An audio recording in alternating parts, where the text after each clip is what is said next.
Hello everyone, welcome back to my YouTube channel doctor Kapil Dhawan.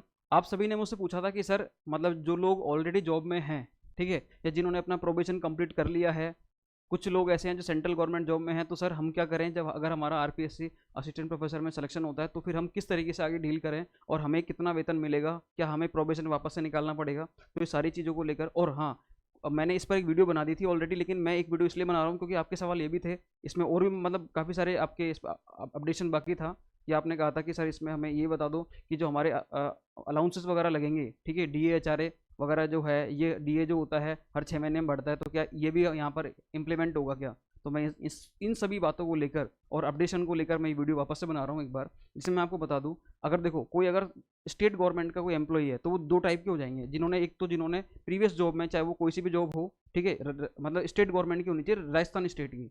एक तो दो टाइप के हो गए, एक तो जिन्होंने अपना प्रोबेशन कंप्लीट कर लिया है वो, एक जिन्होंने अपना प्रोबेशन कंप्लीट नहीं किया है वो। तो जिन्होंने अपना प्रोबेशन कंप्लीट नहीं किया है ना, उनको तो वो तो बिल्कुल फ्रेश कैंडिडेट की तरह ही लगेंगे, जिनकी कोई जॉब नहीं थी। अगर वो असिस्टेंट प्रोफेसर में लगे हैं, तो जैसे उनके साथ ट्रीट होगा वैसे ही किनके साथ होगा जिन्होंने अपना प्रीवियस जॉब में प्रोबेशन पूरा नहीं किया है। वो तो सेम कैंडिडेट होगा एक तरीके से, ठीक है। मतलब क्या है कि वो कैंडिडेट जो होंगे, मतलब फ्रेश कैंडिडेट और जिन्होंने अपना प्रीवियस जॉब में प्रोबेशन कंप्लीट नहीं किया है, वो दोनों टाइप के जो कैंडिडेट हैं, वो भैया उन दोनों कैंडिडेट का क्या होगा, वो फिक्सेशन पे रहेंगे, 2 साल का प्रोविजन उनको पूरा करना पड़ेगा। और 40,000 जो है बेसिक, ठीक है, मतलब बेसिक मतलब कंप्लीट वही फिक्स अमाउंट मिलेगा, 40,000 रुपये पर मंथ, ठीक है, वही मिलेगा उनको। और 2 साल तक प्रोबेशन पर रहेंगे, केवल 15 सीएल मिलेंगे, कोई छुट्टियां भी नहीं मिलेंगी उनको। ये है।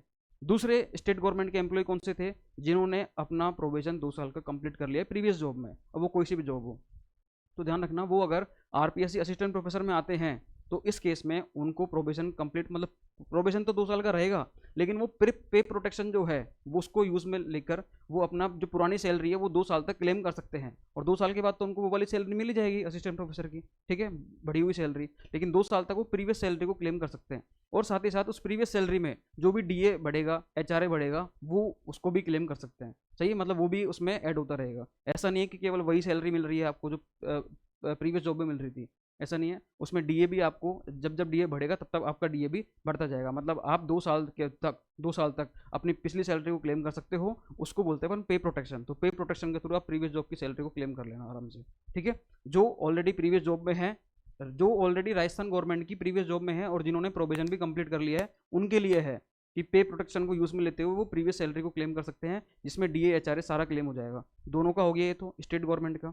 तीसरा बचा कौन? सेंट्रल गवर्नमेंट के एम्प्लॉय। तो सेंट्रल गवर्नमेंट के जो एम्प्लॉय है ना, उनके लिए यहाँ पर कोई बेनिफिट नहीं है, चाहे वो 10 साल वहाँ पर जॉब करके आए हों, 5 साल जॉब करके आए हों, उनकी सैलरी वहाँ पर कितनी हो। तो सेंट्रल गवर्नमेंट के लिए साथ ही साथ, एक मिनट, हाँ जी, साथ ही साथ क्या है कि जो सेंट्रल गवर्नमेंट के जो एम्प्लॉई हैं, ठीक है, उनको यहाँ पर कोई बेनिफिट नहीं है। या फिर जो अदर स्टेट के जो एम्प्लॉई हैं उनके लिए भी यहाँ पर कोई बेनिफिट नहीं है, ठीक है। तो सेंट्रल गवर्नमेंट और अदर स्टेट के जो गवर्नमेंट के एम्प्लॉई हैं उनको यहाँ पर कोई बेनिफिट नहीं मिलने वाला। वो यहाँ पर कंप्लीट तरीके से अगर आरपीएससी असिस्टेंट प्रोफेसर में लगते हैं, ज्वाइन करते हैं, तो उसके बाद उनको 2 साल का प्रोविजन पूरा निकालना पड़ेगा। और साथ ही साथ उसके उनको 40,000 रुपये का जो फिक्स अमाउंट है वो उनको मिलेगा 2 साल तक, ठीक है। और केवल 15 सीएल मिलेंगी। सीएल में भी उनको कोई मतलब अदर जो लीव हैं, जैसे मेडिकल लीव हुई, ठीक है, पीएल हुई, तो उनमें भी उनको कोई रिलैक्सेशन नहीं है, ठीक है। वो सब 2 साल के बाद मिलेगा कंप्लीट तरीके से। तो ये है।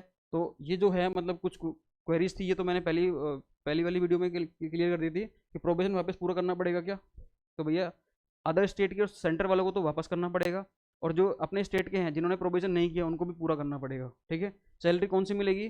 सैलरी सबको 40,000 मिलेगी। केवल वो प्रीवियस सैलरी को क्लेम कर सकते हैं जिन्होंने राजस्थान गवर्नमेंट के एम्प्लॉई और प्रीवियस जॉब में उन्होंने प्रोविजन कंप्लीट कर लिया है। कितने साल का होगा प्रोविजन? तो भैया 2 साल का।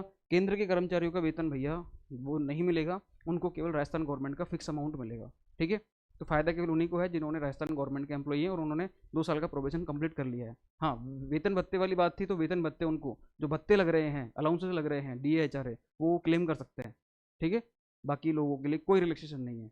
क्लियर है? तो ऑलरेडी जो गवर्नमेंट जॉब में है। और हाँ, यहाँ एक बात और बता दूँ मैं, एनओसी का ध्यान रखना। आपसे इंटरव्यू के टाइम पे एनओसी मांगते हैं, तो एनओसी जरूर से ले लेना आप। जिन्हों वैसे तो आपको एनओसी तभी ले लेनी चाहिए थी जब आपने आरपीएससी असिस्टेंट प्रोफेसर के लिए एप्लीकेशन फॉर्म लगाया था, आपने अप्लाई किया था, तभी आपके पास एनओसी होनी चाहिए थी। लेकिन अगर नहीं है तो अभी भी आप अप्लाई करो और एनओसी लेकर आओ, क्योंकि इंटरव्यू के टाइम पे मांगेंगे भैया आपसे एनओसी। सही है? क्लियर है? तो मेरे हिसाब से अब कोई डाउट नहीं है आपके, ना कोई डाउट होने चाहिए। फिर भी आप मुझे बता देना, कोई डाउट आते हैं तो। तब तक मिलते हैं फिर नेक्स्ट वीडियो में, तब तक थैंक यू सो मच।